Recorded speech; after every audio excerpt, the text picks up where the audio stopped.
Abuseni como o channel so ha IGH Politics Avenue. Unia political source trending because make headlines. The Jembre na EDB exumo ni dem ya ho braxium.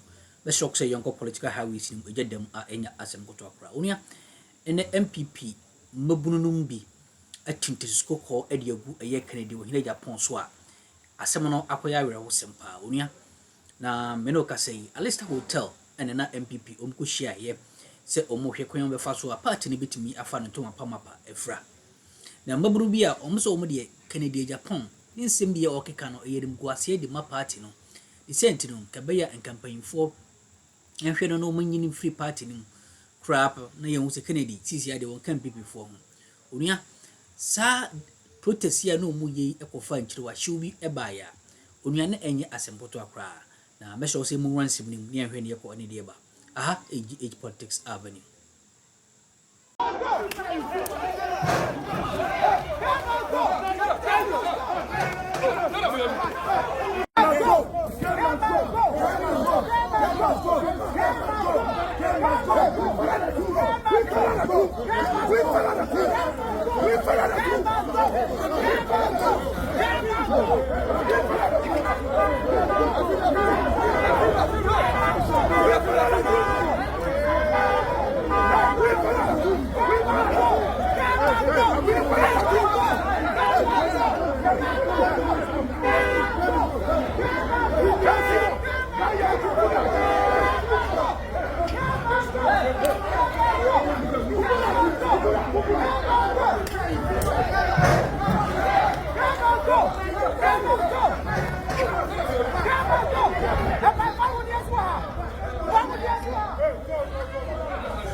Thanks for choosing us. Well, this afternoon, the National Executive Committee and the National Council of the Opposition New Patriotic Party are expected to convene today to deliberate on key issues affecting the party, including a possible disciplinary action against the former Sin Central MP and 2024 flag bearer of the party, flag bearer aspirant of the party, I beg your pardon, Kennedy Japan. Well, sources within the party indicate that the NPP's steering committee met on Wednesday and discussed petitions filed against Kennedy Japan over the recent comments and actions that some party members claim have undermined party unity. The committee is understood to have considered referring the matter to the party's disciplinary committee for further investigation and recommendations. Well, recent petitions from the party's group have also called for sanctions against Kennedy Japan, arguing that his conduct poses a threat to cohesion within the party.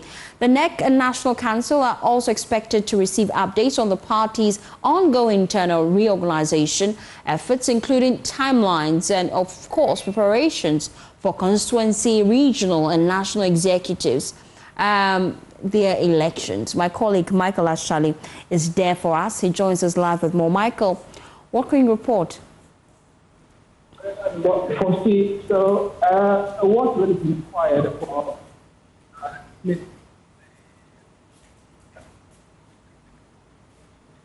until a few support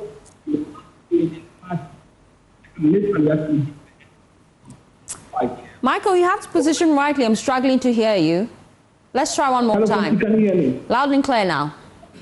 Okay, so I was saying that it was quiet really started early. Alisa fell. A few men, one woman actually. Oh dear. Michael, I'm losing you once again. Let's try and reposition our lines. If possible, reach him on a different line. And let's try again. That way it will be better. So if you just tuned in, we're learning that the NPP is convening key leadership of the party, the National Executive Council as well. They are meeting this afternoon. We're told that they're going to be looking at various key things that are affecting the party. Key among them, we're told that there is a petition before the party calling for possible disciplinary actions against former Asin Central MP Kennedy Ejapong over comments he made on the public domain, which some members of the party feel undermine unity in the party. Well, you have seen that viral video where he was talking about the Afari military hospital. That has come into focus, and so we're told that there's a petition actually before the party seeking for disciplinary action against Kennedy Ejapong. The last time we had a conversation on this here on the polls, we heard from spokesperson for Kennedy Ejapong, Kwesi Kwarteng, tell us about the fact that they are more than willing to listen to the party if they are invited. We heard from Haruna Mohammed, who is Deputy General Secretary of the party, tell us that indeed they have called for a meeting to look into the petition. Michael Ashali is there for us. I'm told I have clear connection to him now. Michael, what can you report? I was saying earlier that relatively the meeting, standing outside is relatively quiet. Until just about a few minutes ago when few supporters and really they're very comfortable. I could literally count how many of them, three of them holding a banner with Kennedy Ejapong's face on it and an inscription that Kennedy must go, and then two other people are just doing the video.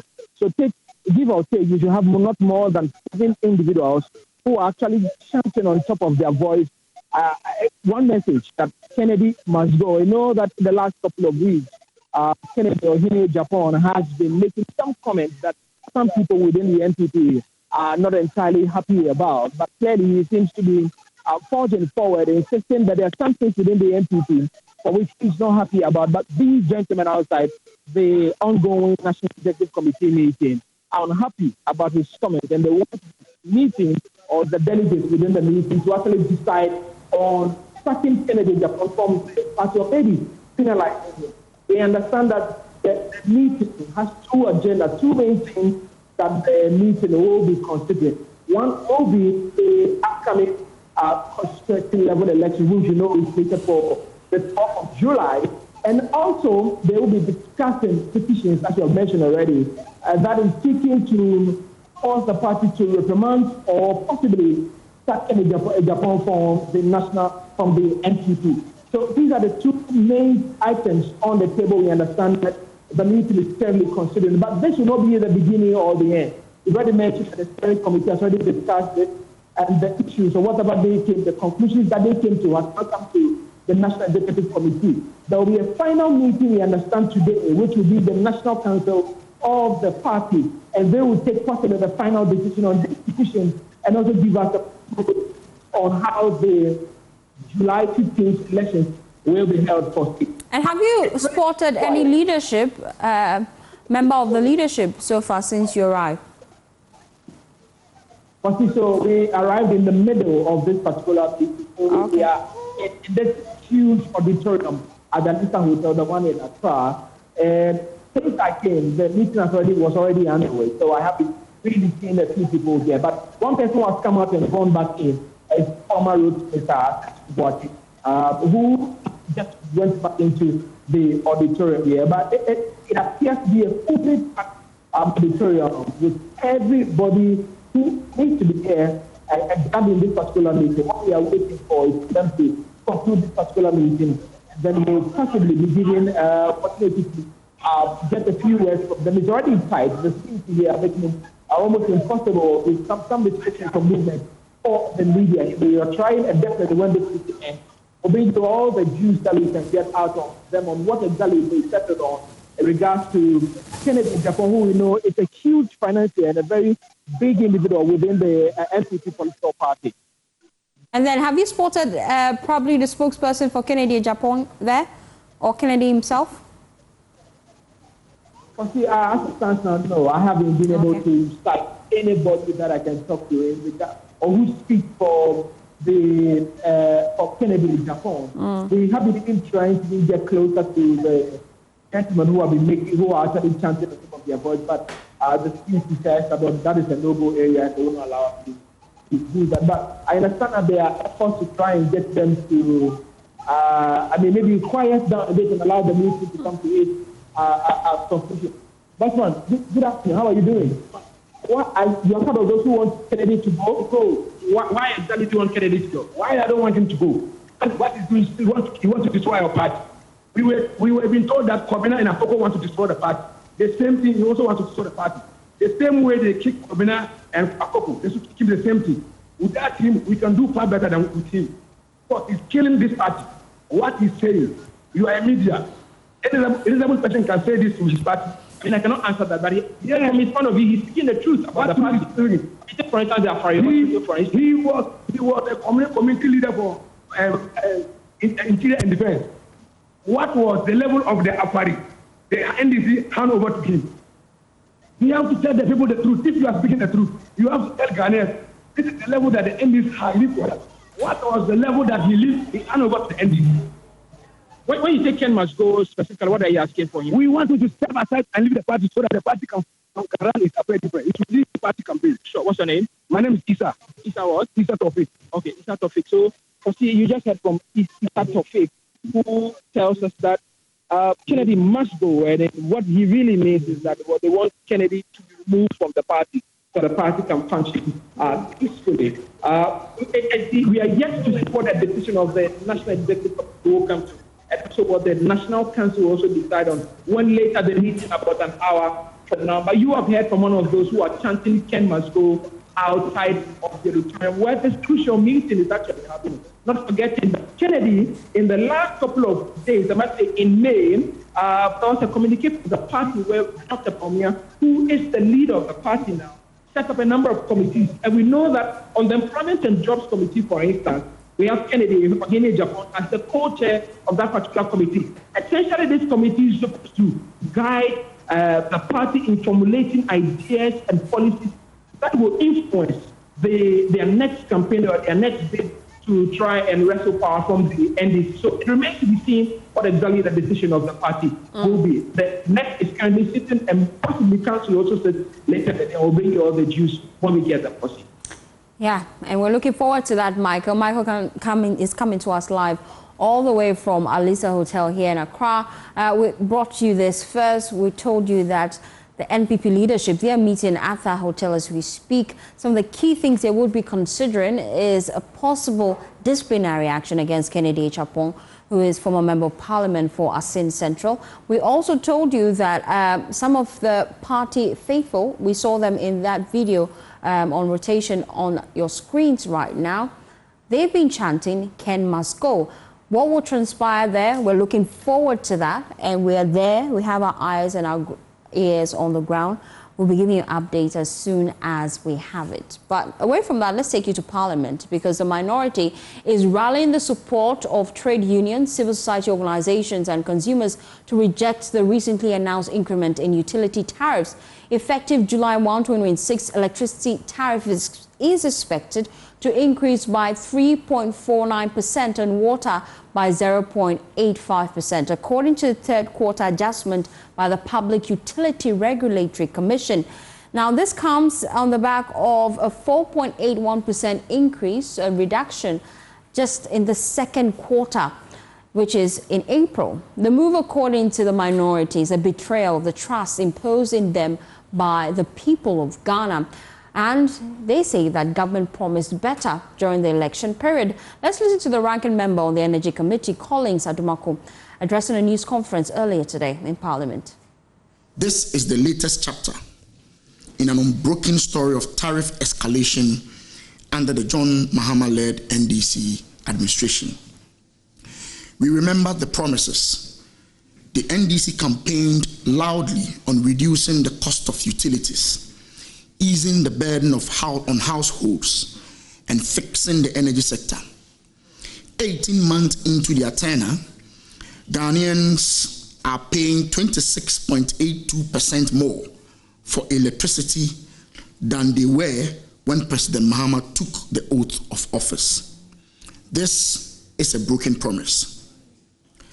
Since the NDC government took office in January 2025, Ghanaians have faced a relentless cycle of utility tariff increases. The cumulative data paint a stark and indefensible picture. Q2 of 2025 saw a 14.75% increase. Q3 of 2025 saw a 2.45% increase. Q4 of 2025 saw a 1.15% increase. Q1 of 2026 saw a 9.8% increase. Q2 of 2026 saw a reduction of 4.81%, and the latest Q3 2026 has seen a 3.49% increase. Cumulatively, we have 26.82% if you take out the Q2 reduction. Much talk accompanied the PURC second quarter 2026 announcement of a 4.81% reduction in electricity tariffs, effective April 1st, 2026. Government communicators, NDC foot soldiers, and sympathetic media were dispatched to sing the praises of President Mahama's economic turnaround. Ministers took to airwaves declaring victory. We cautioned them that this was not a policy achievement, but a quarterly technical adjustment driven entirely by a temporal appreciation of the Ghana cedi and a brief statistical dip in inflation. With this latest 3.49% increase taking effect on 1st July 2026, that supposed second quarter relief has been effectively erased within a single quarter of its announcement. The NDC's loudly talked about reduction has lasted exactly 91 days. Electricity tariffs now stand higher than they did before the so-called reduction, and water tariffs are also heading upwards by 0.85%. Ghanaians were given a temporary breather, only to have it snatched back. Well, let's explore this further. My colleague James Aveji joins us live from Parliament. James, we know that the minority also took on PURC. They are questioning the increment in both water and electricity tariff. What exactly is their concern? Well, firstly, as far as the minority is concerned, there are three key factors that lead to either an increment or a decrease in the prices of utility tariffs, which include the cedi's performance against foreign currencies, the cost of natural gas, as well as the cost of the production of power. Now, they said that if you consider these three factors, currently the cost of generation of power has not seen any increment, and the cost of natural gas on the international market has not seen any increment. Now, if you consider because that, according to them, has rather decreased by some 1.58%. Now, the cost of production of power has not seen any increment. The only thing that has seen a change is the depreciation of the cedi, which the PURC said has depreciated by some 0.2% against foreign currencies. This says that depreciation cannot lead to a 3.49% increase in electricity and 0.85% in water. We can listen to Collins Adumako make the point and also calling for some level of transparency in what has resulted in the figures we have seen from the PURC. The PURC cites the following economic indicators to justify the latest Q3 2026 increase.